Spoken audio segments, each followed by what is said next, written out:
Hey guys, welcome back to the Podcast, a weekly show about gaming news, and all things entertainment related. I'll be your host for this evening, Leighton, alongside my co-hosts. And I am one of the co-hosts, David. And I'm Ethan. That's a crazy intro, David. I don't know why I said that. It's fine. And one of the co-hosts, Ethan. Anyway, why don't we go ahead and get started today?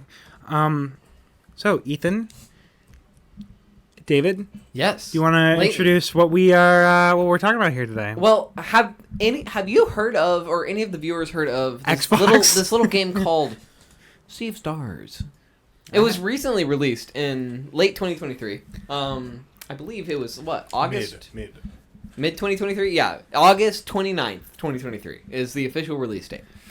Yeah, what's your question? David, yes. What style of game is it? That's such a good question. It's actually a turn-based styled RPG, similar to those things such as Chrono Trigger.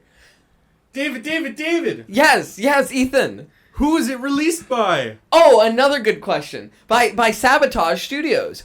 That's crazy. That's super cool. That blows my brain. Yeah, it's super cool. Would you say that the game is like a realistic rendering of characters, or is it more like a retro style, Ethan? I think it's a retro-inspired turn-based RPG. That's actually so crazy, Ethan Vashon.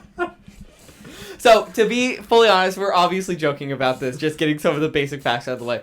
I've only played about 12 hours. The game itself is probably, honestly, conservatively, 30 hours long. So, we're reviewing off of what we've seen, what we've been able to play, since we are busy college students. I just want to stipulate, I have not played this. Ethan and David have played this. So, I will be asking questions, and they will be reviewing the game. Yeah, because, genuinely, I was impressed. I was incredibly It was impressed. something that I kind of looked over. It was in the 2022 GOTY? Game of the Year, I think release, so. right? No, 2024. Was it 2024? No, it was, because it was... The announcement, 2022. Oh. Yeah. I don't think so. I don't remember it. It might have, yeah, maybe I'm being a silly goober. But yeah, we kind of got introduced to it because of this most recent Game of the Year. Yeah. And it was something that, we were excited. We thought it was cool. But then we kind of explored a little further. And I shouldn't say we. Ethan explored a little further. And he was like, guys, this game's actually really good. That's like me playing Hi-Fi Rush. No, seriously. I was like, guys. So impressive, especially for, I've liked the Final Fantasy games. I am a Final Fantasy fan. And, it really does emulate the retro, style. I will say, so... I've already said this once, but it really heavily reminded me of Chrono Trigger. Heavily. If you've never looked up that game or played that game, it is, in my opinion, probably the best turn-based JRPG probably ever. It was so good when I played it. Don't they do, cutscenes in their games? Yeah. Yeah, that's, it's similar to what they do in this. There's cutscene changes and stuff like that. It's so similar to it. And it really gave me... And, a lot of reviews about this game have said it's very nostalgic. And it is. It really and truly is. It brings back that kind of late 90s, early 2000s kind of JRPG, kind of exploring 16-bit, 32-bit kind of game. Mm-hmm. And so it's really one of those... It's a really unique game. So, I have a question for you guys. Yes. Continue. Day one release. I know it kind of was announced at GOTY, right? And then it released. How did it do day one release? What did we see? Day one, I'm not honestly sure. I couldn't find how it released. But I did. I found a lot of statistics on this one.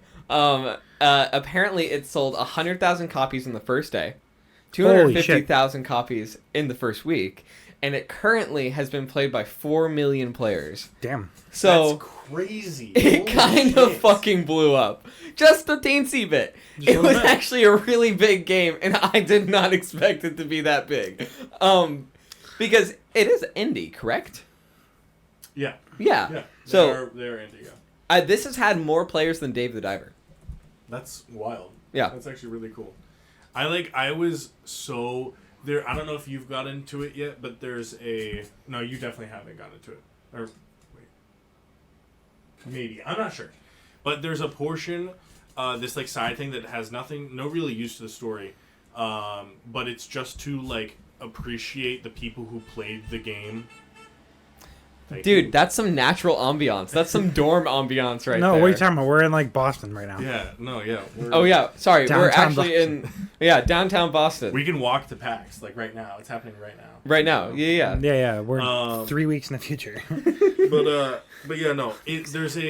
There's a thing that they added where it's basically just an appreciation of all the people who played the demo, or like not the demo, like the beta, and it's like it is like there's a code thing, so you type in your code, and then you go to your your spot, and they have like this statue of your character and stuff like that, and it's so cool. It was something that like just blew me away. It was really this cool. is for CA Stars. Yeah, for C Stars. So what do you mean by your character? Like, basically, they made a mock statue of, like, the person that was playing the demo. Oh, the beta, and then okay. put it in. So, like, there's even requests from certain people, like, there's, like, a dog, and it's, like, a statue of, like, a dog, like, playing with a ball or something like that. And then it has, like, the person's, like, the person's quote and all that. And it's literally, like, thousands of people. Like, it's super, super cool. But it's, like, it is to show that, like, these guys really, really appreciated their game and appreciated how much love it was given. Damn! Oh my god. So, I was just looked up, by the way, was Sea of Stars crowdfunded? Because a lot of crowdfunded games do things like this. For example, Hollow Knight does it. Like, they have a section where they have a full litany of, like, graves, which are representations of fan-made characters and things like that they put in the game. I had no idea that Hollow Knight was crowdfunded. Yeah. That's crazy. I mean, when you talk about indie successes, Hollow Knight is like the indie success. That is like the one. Like, it's kind of crazy. Hollow Knight's sick. But yeah, it says there are close to 26,000 backers for Sea of Stars with $1.6 million raised for the project. That's so awesome. Fucking awesome. Which so cool. is actually insane.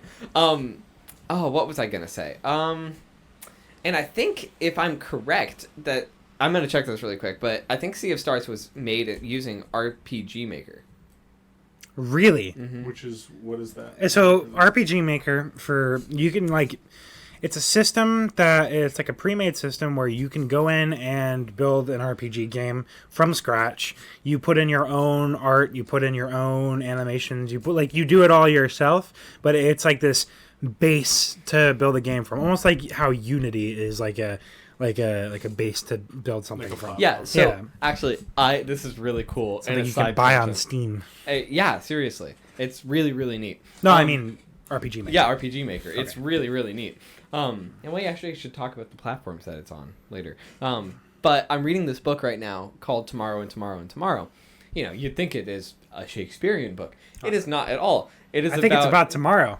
It's about the creation of video games. Oh. It's like it's a not fantasy, a fiction book, but it's about video game creators in the late 90s, or not late 90s, early 90s, late 80s of creating video games and talking about how they have to like build basically an entire engine to create their game, like to make their game off of. Oh, yeah. And anyone who like is actually creating these types of things is burning through like hundreds of dollars worth of graphics cards and stuff like that to create their engine that they make the game off of.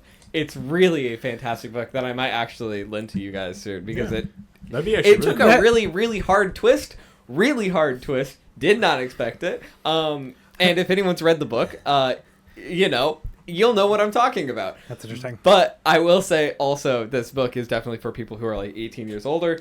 It talks about a lot of very serious issues, too. So that would be a good conversation to bring up in a different podcast. Is like, should what do you call it? Games create their own engine. No, I was thinking like, should assets be shared among people? That's a fun topic. You know how.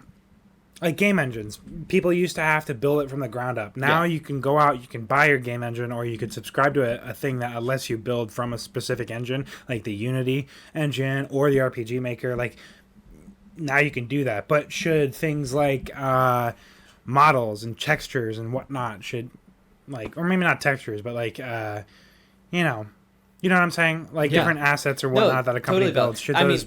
Even in this book, they discuss that.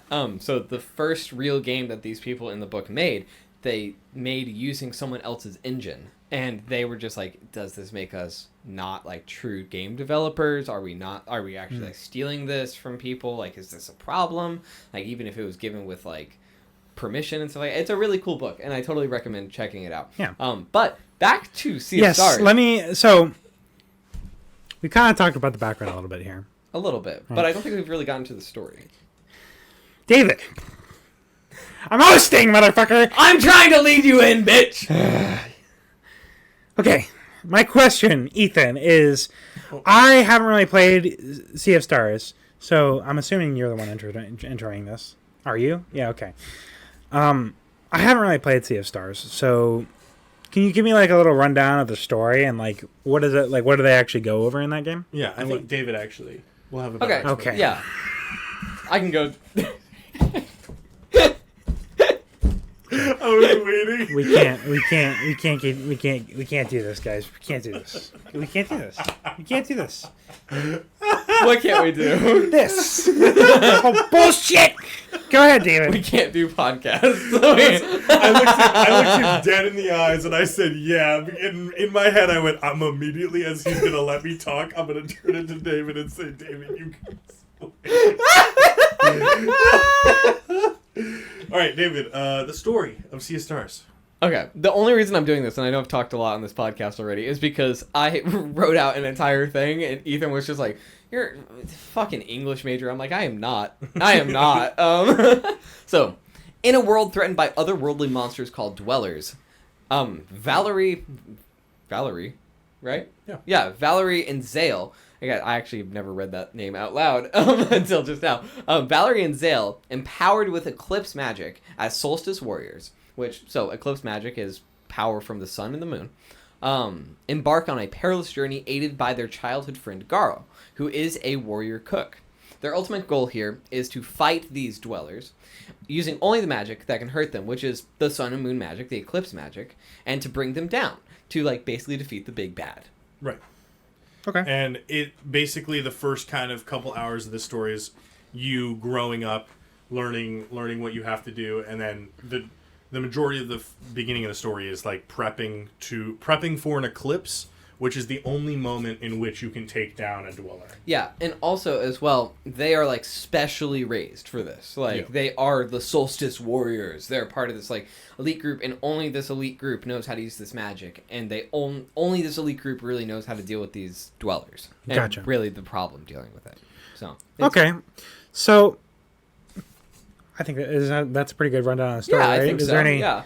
Is there anything else you We're want to not add? digging really heavily into the story here when we're talking about this because the game has been pretty freshly released. It is You know, 2023. Less than a year ago. We're not going to be giving any major spoilers. We're giving a basic overview of the story. Yeah. Also, like, moment to moment, even like 2 hours, 3 hours, 4 hours in, I was getting consistently surprised with what was happening. Yep. So, and like, there was a moment I actually like was like, probably the most surprised I've been while playing a video game. Hey, it's okay. I found came out out of nowhere. while researching this podcast, I found out a terrible spoiler, And and you told me it. You know, I'm just gonna decide that it's not true. I'm just gonna decide that it's not true because it can't be. I thought you had alrety gotten to that part. That's why I talked to you about it. I'm probably like right there. You're probably like right which there. is so sad. It's just so sad. Okay. Yeah, it was a little rough. Do you have any? So, you guys have played the game. I just want to ask really quickly before we go on to the next one. Do you guys have any like personal thoughts about the story? Like, did you enjoy it? Like, did you find it like fun? Or I thought this story was fantastic. I think out of the three things here, like obviously you have the combat, which is probably my favorite, and then the story and the music are those three categories, and they friggin' I don't even know the phrase. Like they Kick what's butt. you hit it out of the park. That's what it is. I a don't know home why. run? What the? No, what? There's like, is it hit out of the park? No. Fuck, why can't I think? Hit a home run. Hit it out of the park. Yeah. Yeah, hit it out of the park. What? Is that actually a phrase? That doesn't sound right in my head. I don't know why. They knocked it out of the park. Knocked it out of the park. There you go. Thanks, David. Anyways, but like they really did.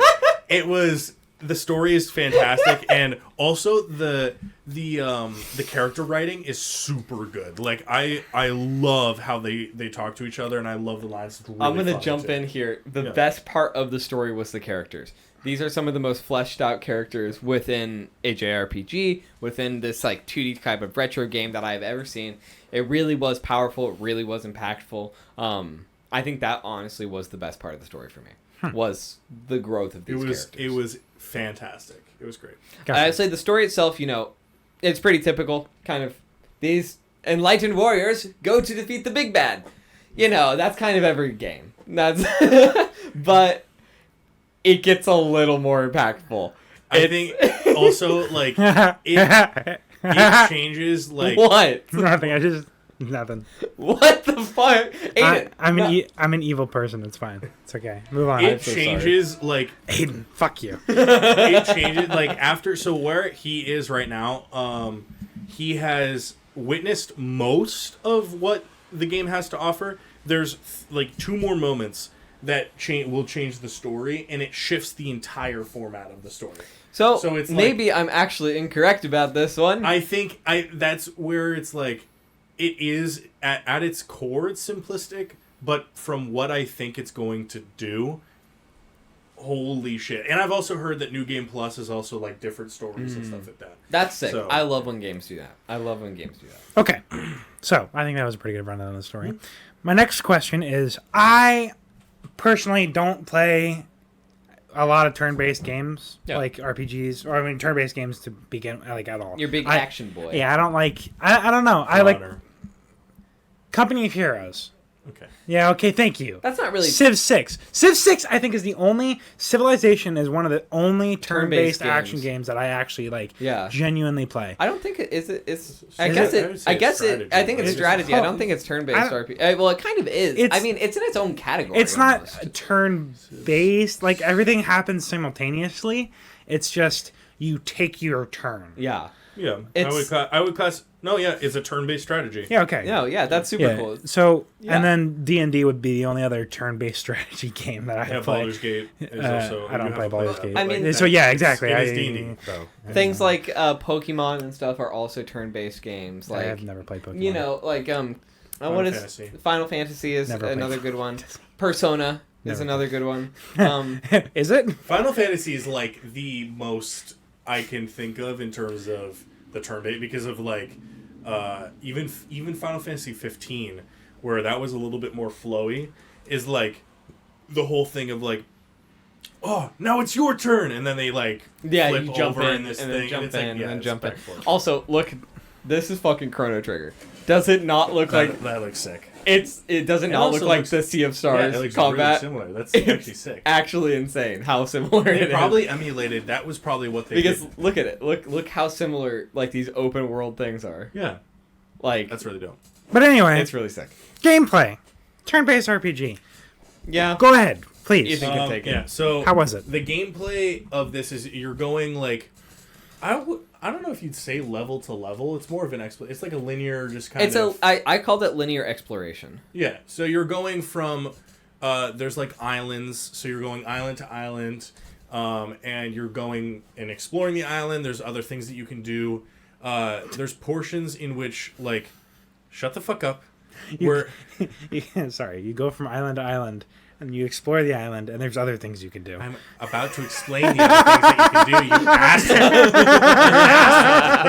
But so basically, when you get onto the island, there's like this zoom out portion where you move like kind of like Pokemon, right? Like that upward. I think I'd compare it to Pokemon. Would you? It's more zoomed out, I would it's say. more zoomed out. I think it is kind of similar though, Yeah. in the same way But that like you that look, that kind of like where you're moving very slowly and you're moving in one direction. Yeah. But then it zooms in as you get into a location, and that's when you're like going through and you're fighting enemies that jump out or something like that. And then once you initiate combat, that's when the turn-based stuff happens. So you're going from Zale and Valerie, and you're doing that like, okay, so now it's Zale's turn, and there's like a timer on the enemy, and that timer dictates how many moves that you have until they take their turn. Okay, there is one piece that What? I'm sorry. Can we get much higher? I said One Piece. No, okay. There's one piece of the gameplay that intrigued me because I remember I started the game. I never actually went all the I didn't play much of it. But at the start of the game, you choose which of the two main characters to play. Mm-hmm. Correct? Mm-hmm. Yeah. Does that have an effect? As far as I know, it doesn't. No. Okay. In the same way, it's kind of just like choosing male-female figure. So what's the point of... is it just the person who's leading the... Yeah. It's the person that leads when you walk everywhere, and it also, I believe, it's the person that starts combat. I believe so as well. Like, you are the first move. You can swap, but typically, there might be, because I never... there might be... Totally Did you... can. Oh, you can...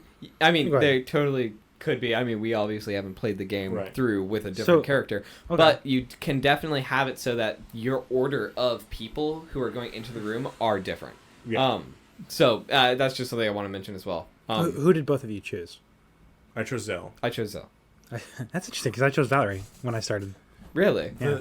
Hey, sun magic is just where it's at. No, moon magic. I thought sun magic was actually really sick. Okay, Escanor, motherfuckers. Anyway. Escanor is so cool. Are you telling me Escanor's badass? No, I agree. But, okay. So, what did you think of the gameplay? So that was a good rundown. What did you guys personally think of it? You want to take it? Yeah, sure. So, first and foremost, turn-based RPGs are not my favorite. I mean, I'll get that right out there. They're not my favorite. I think it was done really well, though. I think it's one of my favorite turn-based RPGs that I've played. I think turn-based RPGs have the tendency to get very repetitive and very linear, but I think this game did it really well because it has those problems as well, but it also has super fun puzzle solving and exploration and things like that. That makes it a little bit more than a typical JRPG that I've seen in the past. Okay. I will say, though, there is one JRPG type thing that I have lost my mind over before. Yeah. No, and it's a game, and I can't think of JRPGs without thinking of this game, and it's Omori. And Omori frustrated me beyond any shadow of a doubt to the extent where I can't literally, play those games when this game I was like, it's a fucking JRPG. I was like, I literally was to the extent I was like, I don't really want to play this at first. But I will say, after giving it a chance, it was a really cool kind of take on the classic JRPG style. And it was very similar to Chrono Trigger rather than Omori. Gotcha. And Ethan, do you have anything? I think, honestly, and I'm the same way, I have enjoyed Final Fantasy. I enjoy Final Fantasy for the characters, and I enjoy Final Fantasy for, the world. I wasn't really into the turn-based stuff. I think it, exactly like you say, it can get real repetitive. To the point where I'm like, holy shit, I've spent the last hour doing the exact same thing. Mm-hmm. I don't, and that was my complaint with Hi-Fi Rush. The one level that was basically the same thing over and over again. It can make the game show, different colors. And I think, in terms of this game, though, I believe, wholeheartedly, the only issue that it had in terms of the repetitiveness is the saving feature. And I don't know if you got to that. Why? Both are mewing. Hey, man. Okay, well, no. I kind of agree with you with that saving feature. I will say, and we'll probably talk about this more with the bosses. Yeah. This is kind of where I have kind of a qualm about the game. Sorry, to just finish what I was saying. Yeah, go ahead. That, it literally, it is, you're doing the same thing. You're using this, parry maneuver, so you can mitigate damage. You're also doing it, there's a function where when you do an attack, there's a specific moment where you can hit the attack button again, and you amplify the damage. They do, an extra move or something like that. It also helps in, this other function where the enemy will display certain types of, damage afflictions, so, poison or moon or something. Now that's really cool. Yeah, and cool. So if you can deal those damage afflictions, you get combo. Your combo goes up, but also it prevents them from being able to take a turn. If you can get all the damage afflictions out, and that's something where it's that was something I was constantly going into. I had to think. I was like, okay, going into this fight, how is this person going to? How am I going to have to use Zale? How am I going to have to use Valerie? And how am I going to have to use Garl and, other characters? Okay. But also, the save feature, if you die and you don't save properly, you can lose hours of progress, and it is there is an really... autosave feature, so like theoretically you won't, but like I did multiple times lose like 20 minutes of Same with me. progress Same just with me. because And of where the save points were. absolutely. And I think the problem I had with the save feature in specific was the tinier interactions. If you'll go along, and then you come across this one little group and you're like, I can take this, and you overestimate yourself or something, mess up the order or something, and then you have to reset. Right. Now you're back 30 minutes, and you're like, I think I'm done playing this game for the day. Yeah, like you've spent. I know exactly. Yeah. Like you spend all of your, because there's a magic system as well. I want to talk about that. We're also kind of just doing combat right now. I know. Yeah, I was going to intro it. You can shift into it. Like, go for it. I was going to wait for you to finish your thought, then you had I'm done. 20 others. I'm done. Yeah, no. So let's kind of get into the combat. Hey, Ethan. that? Ethan, I think you might have something to say about this. Thank you Actually, so much. before we do continue, though, I want to talk about the combat a little from my perspective. Yeah. So, from what I saw from you playing, because I didn't see you play, I saw a little bit of you playing, and I think I saw a little bit of Justin playing, one of our friends. But yeah, you mentioned it earlier, a parry, like not a parry system, but like when you do an attack, you have like a chance to like amplify the attack or whatever. Like, because I know that one of Valerie's main attacks is like a boomerang attack, where she like throws out whatever it is, like a crescent moon. It's like a crescent moon, and she hits the enemy. It reflects back to her, and she can reflect it back again, like back and forth. And it's infinite. And it's infinite if you can. It's pretty cool if you can do it really well. So. Am I also right in saying that there's a parry system, like a parry system, where an enemy goes to attack you, you can parry that attack and like have it deal less damage to you? Mm-hmm. Okay, that's sick. Which is like, and that goes to every attack in the game. There might be some that like, just if you can't, like, because there are some that get past that. Yeah, there's some where you just have to like learn how to just mitigate their turns, like keep them from attacking. And am I also correct in saying that, with as far as combat is concerned, it plays out like kind of like a classic JRPG where you have your health, your HP, and then you have like MP, your mana or whatever, and like you can use abilities using the MP, and then you can attack. Like you have a regular attack, and then you have abilities that use MP. Yep. Okay, yeah. So and you get more moves as you play the game. Like you can find combos and stuff like that. It's neat. It's really cool. It really is. Okay, so what do you guys personally think about the combat? Specifically, going into do you want to just intro combat? I mean, we kind of already have. Yeah, I mean, do you want to start? Yeah, sure. I can jump into this really quick. The combat is, what I found really interesting is that the combat was probably the most unique of any JRPG that I've played. I mean, as much as it can be with a JRPG, to the extent where you could have in these smaller, like more intimate kind of fights. Sorry, got choked up for some reason. Great. Man's crying over there. I don't know why. Such a good game, dude. Sorry. But yeah, you can have multiple people fighting you on different sides of your characters. So it was kind of like it did. Hey, do you remember that one? Yeah, that was really unique to me. That was really unique. And you can change where, like, Garl has a move where it's called Hurl, where you can change the position of the enemy to make it so that you're doing, because like certain characters also have AoE damage. So like Zale, one of his sun moves explodes out on either sides of the enemy. So if you have two enemies next to him, he'll also deal damage to those two enemies. So if you can position with other characters and move them into that space, you can deal more damage. It's really, really cool. I mean, I really thought, because this game is very complex. Like, to be fully fair, the combat is extraordinarily, like, unique. In the sense that you can go into combat and have it go a different way every single time you have that same encounter. Which is probably, in my opinion, probably the best part of this game. Do the enemies do different things? Like, so say you have to restart an encounter, would the enemy do something different necessarily, or would they kind of be doing the same stuff? Or like, and by same stuff, I mean the order. Like, I go, okay, he's going to do this first, this, and then this, right? Or does he change it up? As far as I'm aware, they do have a pretty set order. Well, notably bosses.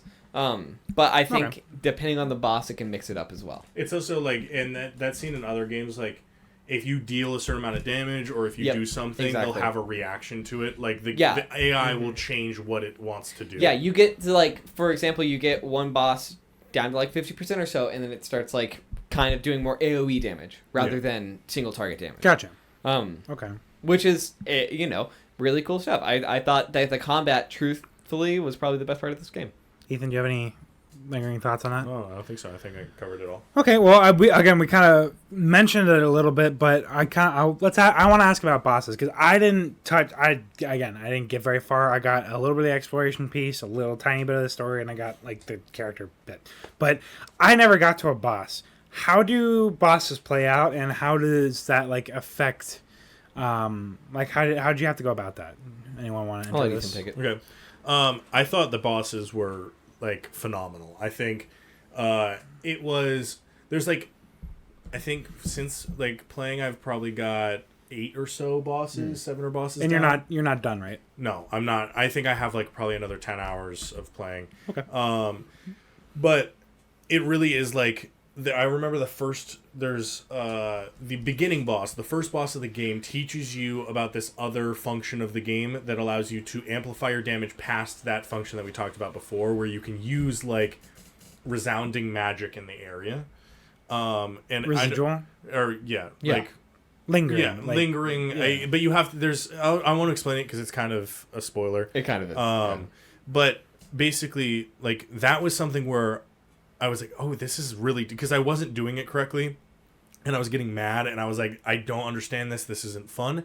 And then, you kind of just have to slow down and just listen to what the game is telling you and what it's trying to teach you. And then beyond that, like, basically every single boss fight is very, like, straightforward. And they're difficult, but they're also really fun in my opinion. Yeah, I was going to jump in on that as well and say that it is a... Like, I got very frustrated. Kind of with a similar thing.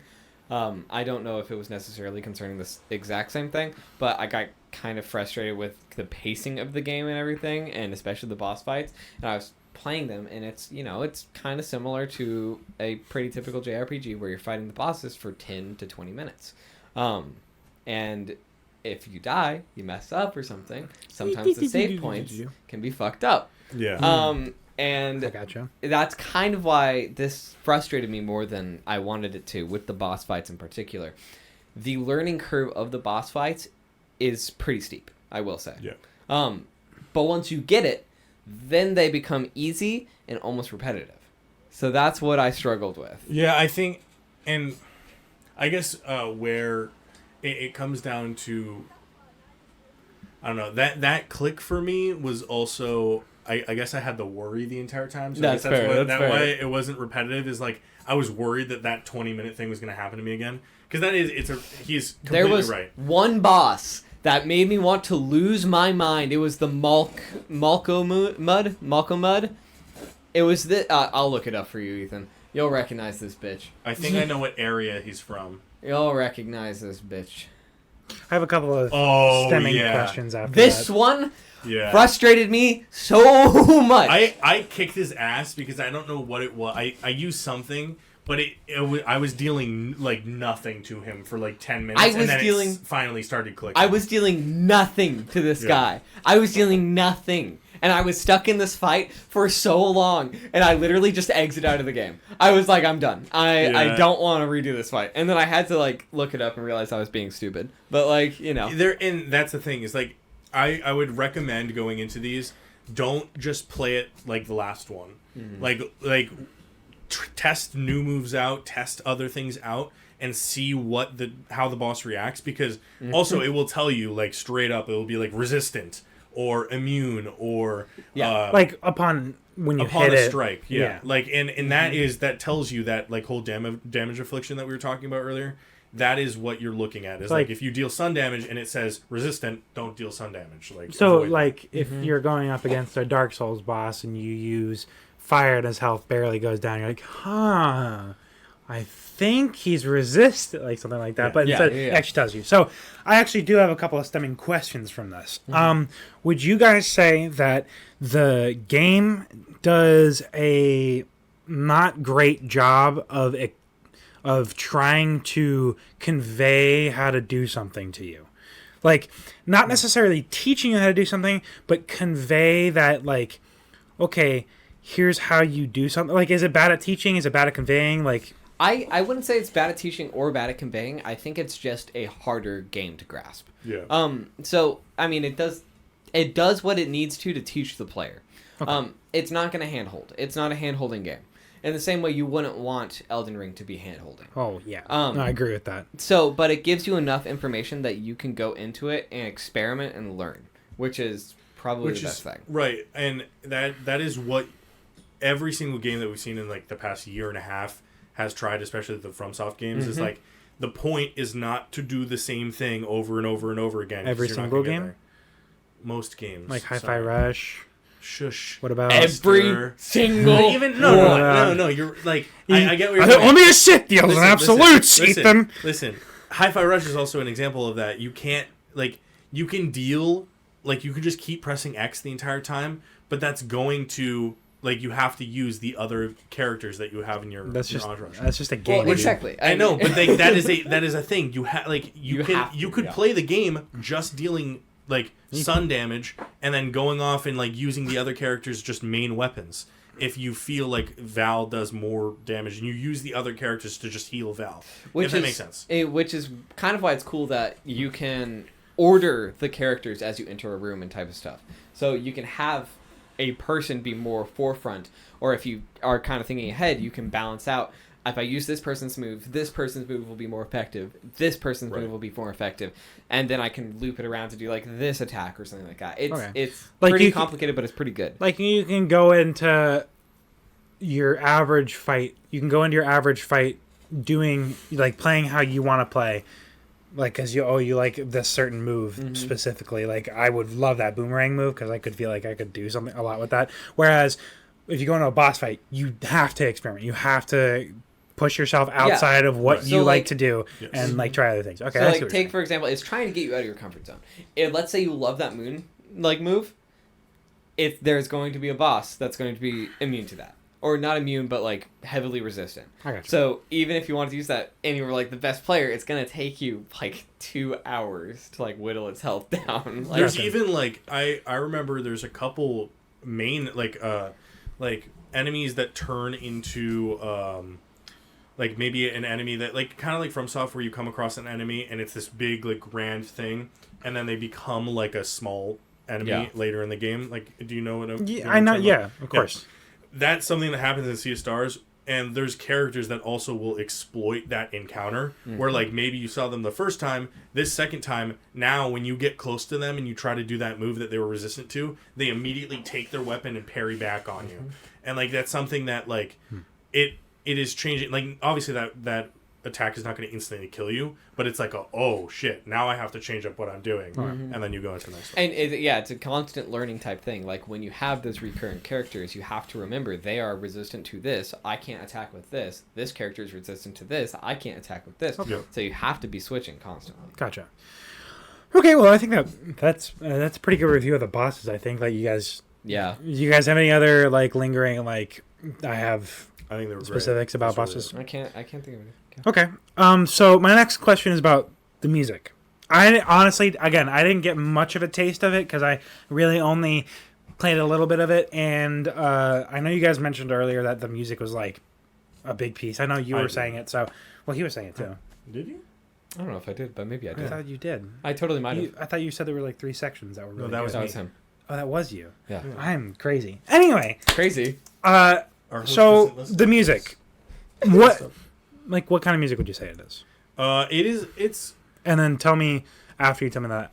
I don't know how. I think it. you would know description. Yeah, I mean, it's a pretty classical 16, 32-bit style kind of thing. I honestly think it is more of it really likes its grand swelling moments. It really likes its big. I don't even know how to describe it. It's kind of classic Final Fantasy music. Yeah. It really is. Okay, so adventure turn-based adventure game music. Yeah, I mean, right. Just straight up, it does a similar thing very well. Is it so? You said is it a 16-bit? Nice. You know how Shovel Knight has the 16-bit-ish music? Is it like that, or is it actual I would say it's 32-bit. It's that music, but just a little more like in depth or more like kind of it has more going on and more layers. Okay. And like there is a lot of repetitive tunes for especially for like basic, but I think there's songs in which like you listen to and then like that song like 5 times over is like holy shit I can't listen to that again,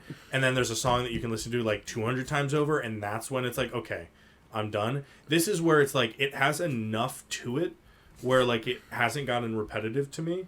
Like I don't know if that makes sense. No, I know what you're saying. But like also exactly right, like you get in you're doing like this, it's like this light little like oh we're exploring, and then you walk into a boss fight and it's just and like all of a sudden like this crazy fucking like high intensity music starts playing.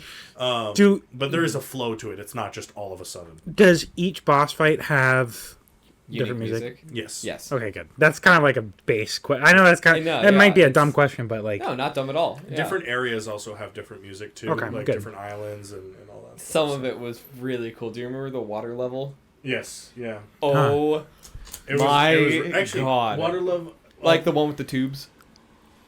Oh yeah, no, you've got it. Oh, cool. Okay, you've got it that area. That area is also another really, really dope. A water-based level music that doesn't make you want to kill yourself.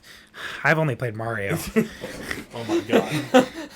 We all know the cheapy. Is that what the fucking called? Chibi? The cheapy fish, yeah. Oh yeah. And then there's the squids. Yeah. Yeah.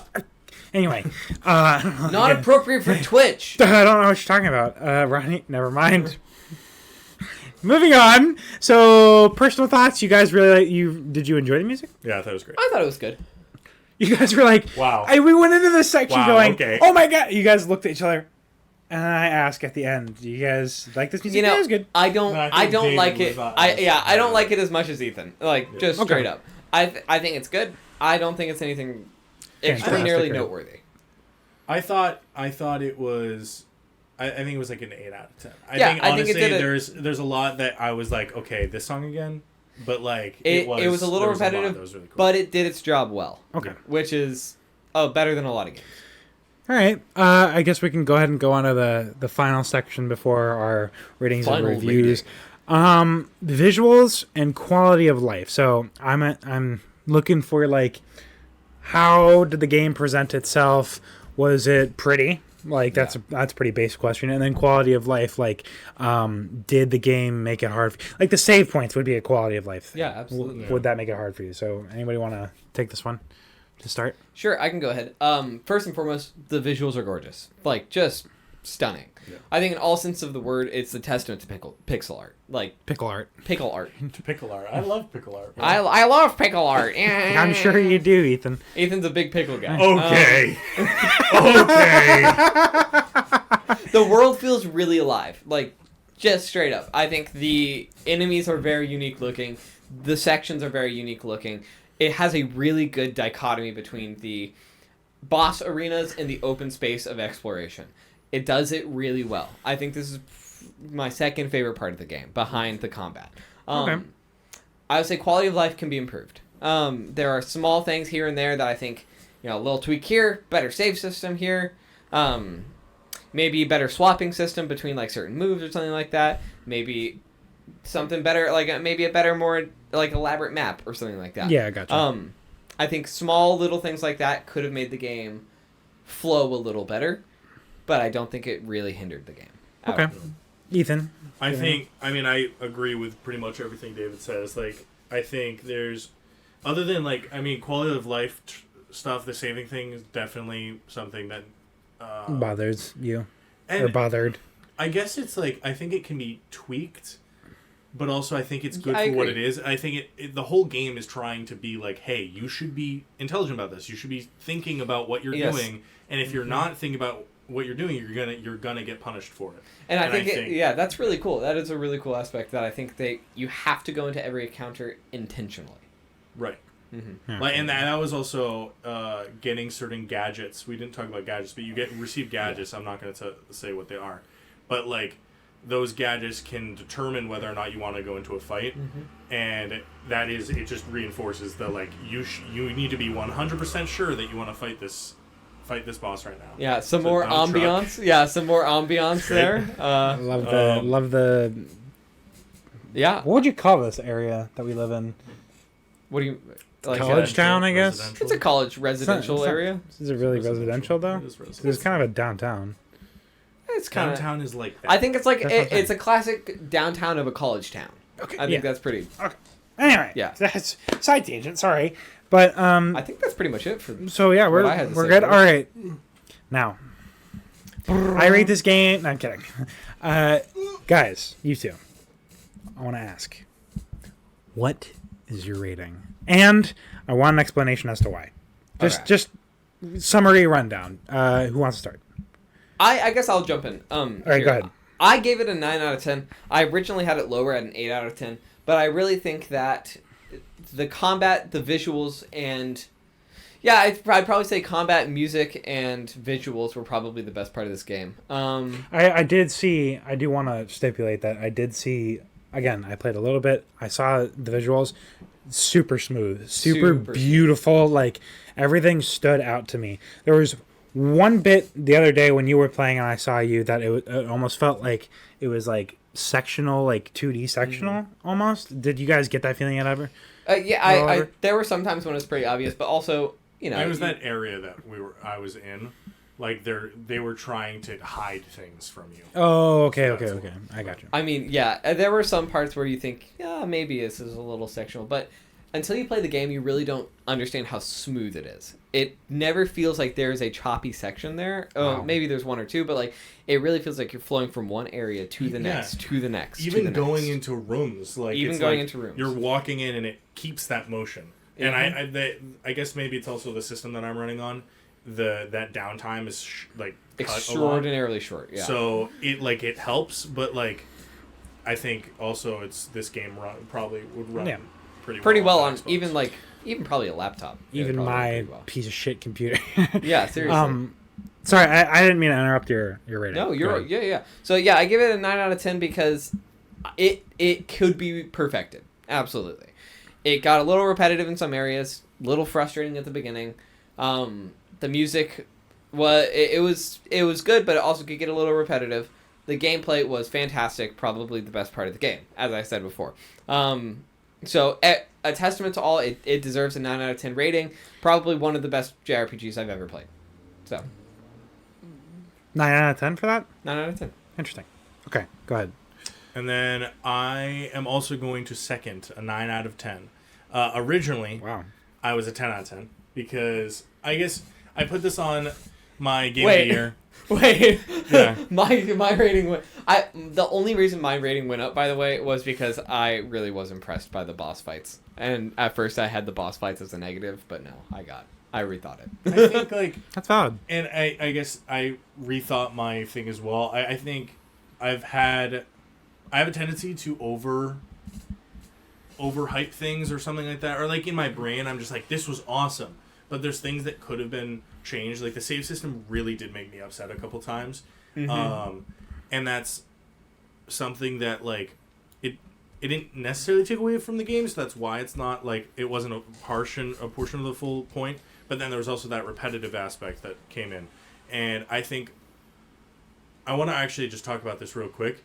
I know I've been realizing that when we review games, a lot of them are 9 out of 10s, 10 out of 10s, 8 out of 10s. Yeah, this is why I was thinking about this because recently it's been I didn't mean to interrupt you. No, you're good. Recently I was reminded that a 7 out of 10 is not mid.